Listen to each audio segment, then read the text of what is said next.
Señales de vida. Sí. ¿Ustedes se acuerdan de Señales de vida? Vos, cuando empezamos a ver Señales de vida acá, qué sé yo, la veríamos en un cineclub, la verdad que no me acuerdo Sí, dónde. El Goethe era el que Goethe, difundía y también nuevo la cine Ya, alemán. y también la Ya solía dar. Bueno, imagínate vos, estudiantes de filosofía, la gran ambición conocer algún día Grecia, y la gran desesperación es que creíamos que nunca iba a poder ser. Bueno, después vino la dolarización y se empobreció la Argentina, pero bueno, los intelectuales pudimos conocer Grecia.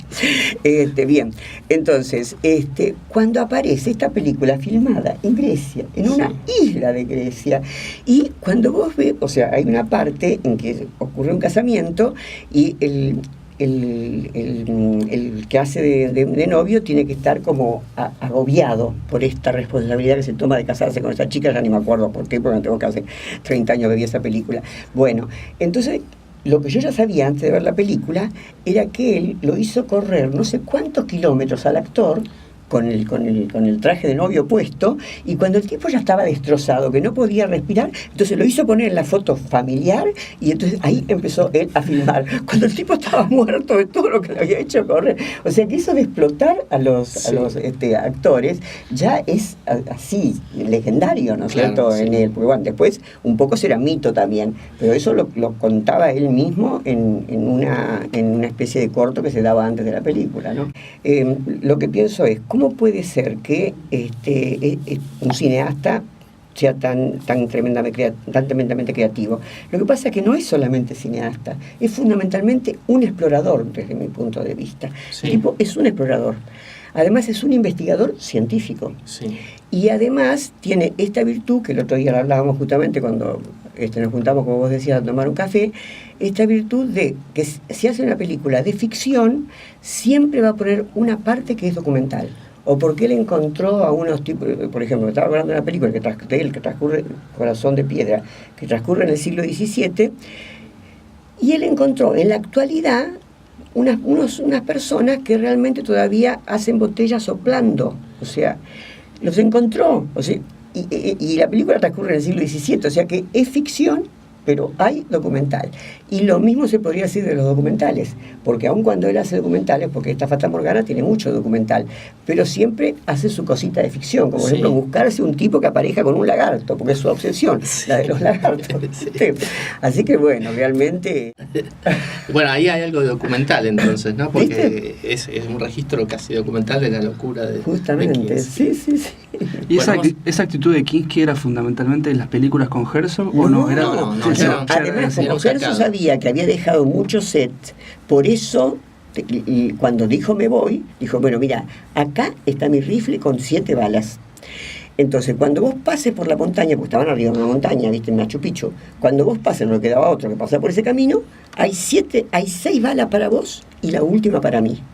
Porque después de 3 años de estar haciendo la película, si vos te vas, te queda eso nada más. Y si como por suerte era un cagón, dice, entonces le tuvo miedo, y después los periodistas dijeron que yo me la pasé filmando, apuntándolo con el rifle todo el tiempo. Pero algo había. A su vez lo necesitó, porque empezó a filmar Fitzcarraldo con otro actor, con Mick Jagger. Mick Jagger no. Mick Jagger estaba en la película, pero lo abandonó también. Pero había otro tenés actor. razón, es otro que no es conocido para nosotros. Claro, sí.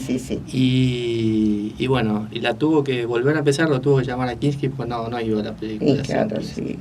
Y la volvió a hacer todas las tomas de vuelta con Kinski. Y en este documental que se llama Enemigos Íntimos, muestra la misma escena con Kinski y sin Kinski. Tenés razón. Y ahí ves que se ve en el Bastard, se ve también a Jagger. Sí, lo ve.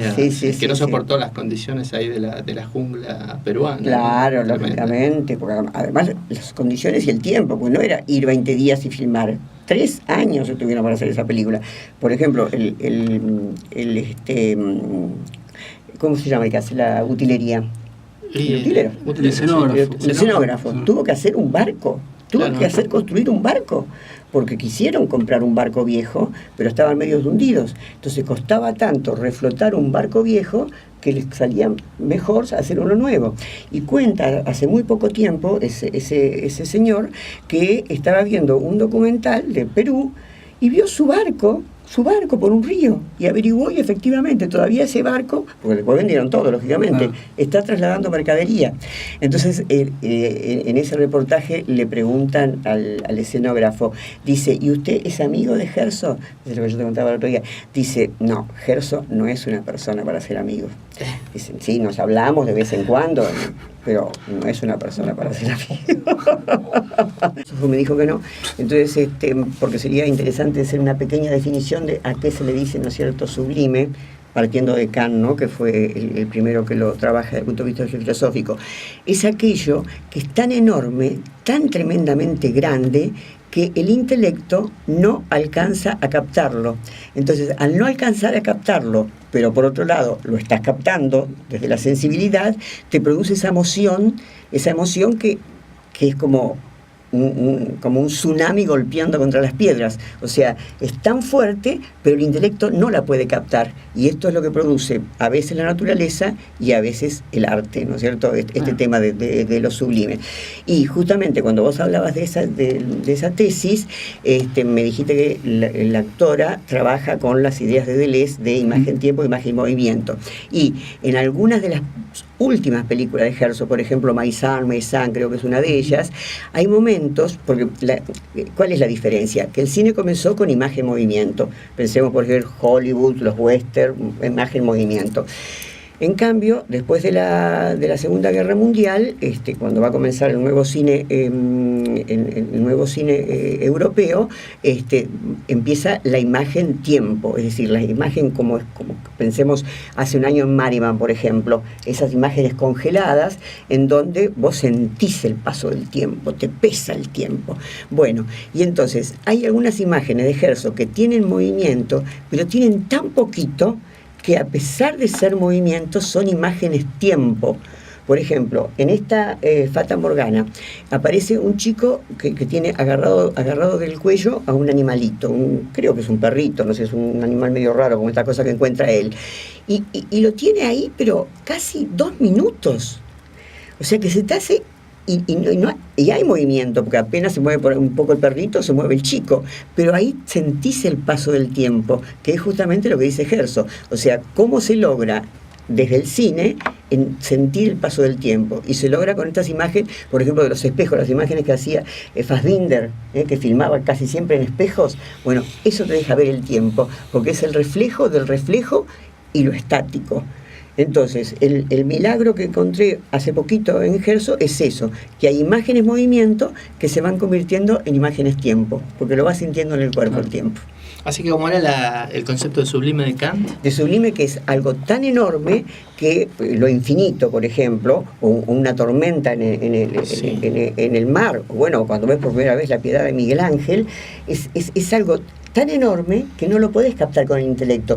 Porque si yo te digo, imagínate 1000 gallinas, y bueno, uno puede más o menos imaginarse 1000 gallinas, pero yo te digo, imagínate 50.000 millones de gallinas, ya no, claro. Está bien, el ejemplo es muy tosco, no te vas a emocionar por eso, pero hacelo eso con olas o con belleza infinita como la de ese mármol de La Piedad. Entonces es tan enorme que el intelecto no puede captarlo. Entonces como que se hace cargo la sensibilidad y sentís el placer estético. Claro. Ahí se produce el juicio estético, diría Kant, ¿no? Entonces yo ahí encontré el link entre Kant y Herzog, a ver, que es el romanticismo. O sea, me parece que ahí Kant está sentando las bases del romanticismo, está ahí.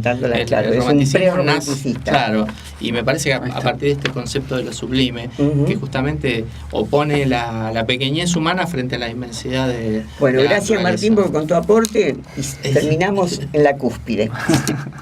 Y se nos acabó el tiempo, así que sí, bueno, vino bárbaro. Sí, ya no es imagen-tiempo ni imagen-movimiento, no es. No hay más nada. Bueno, muchas gracias, Esther. Al contrario, eso es a ustedes. Dentro de poco vas a irte de viaje por ahí a la vuelta. Sí, ya vendré a contar porque me voy a ir a las tierras estas de los árabes también.